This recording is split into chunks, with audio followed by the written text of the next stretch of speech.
वफ्द का क्या फायदा हो रहा मुझे बताओ।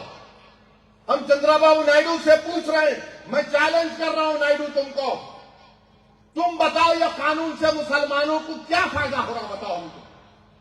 एक पैसे का फायदा नहीं है मुसलमानों को, नुकसान हो रहा है भारत के मुसलमानों को।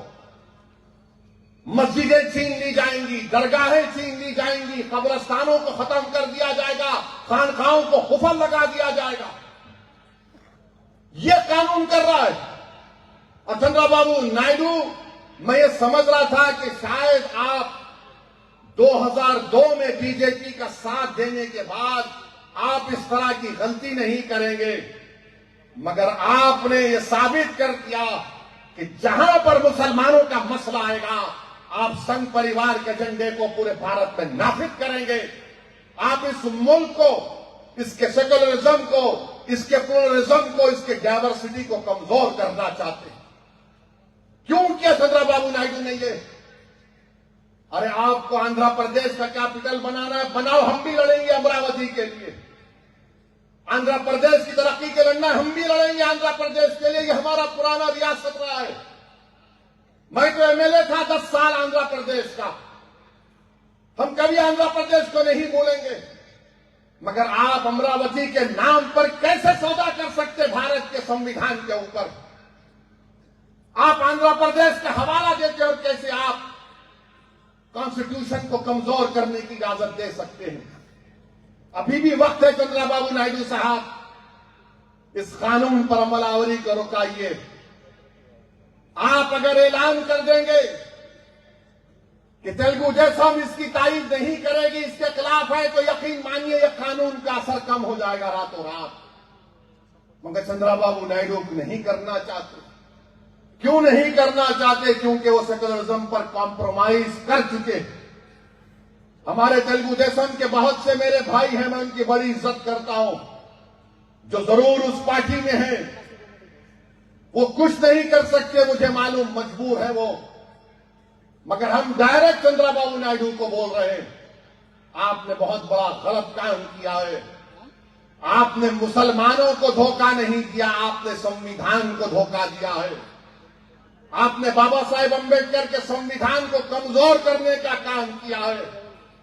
अरे कौन इख्तिदार पे रहेगा? बल्कि मैं तो चंद्रबाबू नायडू से कह रहा हूं कि आपने अपने से ज्यादा नुकसान, अपनी पार्टी से ज्यादा नुकसान आपने अपने बेटे लोकेश का मुस्तकबिल, उसको खत्म कर दिया आपने। क्योंकि आपके बाद तो आपका बेटा ही आएगा ना, जूनियर एनटीआर तो नहीं आएगा। आप इतना पॉपुलर है मेरे को नहीं मालूम। आता क्या हूं? आता क्या? नहीं, न्यूज बनना ना ये भी। आप लोकेश को परेशान करते हैं। अरे उसका तो देख लेते। कितना तुम करेंगे? तुम हो गया ना 9 साल आंध्र प्रदेश के चीफ मिनिस्टर, 5 साल आंध्र प्रदेश के, बस है, बच्चे को देखते अपने। मगर आपने लोकेश को परेशानी में डाल दिया।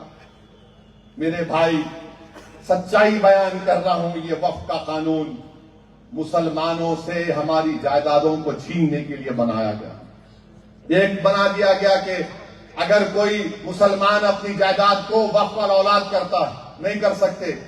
क्यों नहीं कर सकते? क्योंकि आप बच्चों का आप नहीं मार सकते। बच्चों का आप नहीं मार सकते आप। अरे आप कौन होते भाई? मैं अल्लाह को दे रहा हूं, अल्लाह को बोल रहा हूं, अल्लाह उसको मालिक बना रहा हूं। मेरा बेटा बेटी भाई बहन कहां से आ गए इसमें? मैं अल्लाह को मालिक बनाकर बोलता हूं इसके बेनिफिशियरीज में मेरा बेटा बेटी रहेंगे। ट्रस्ट कैसा है?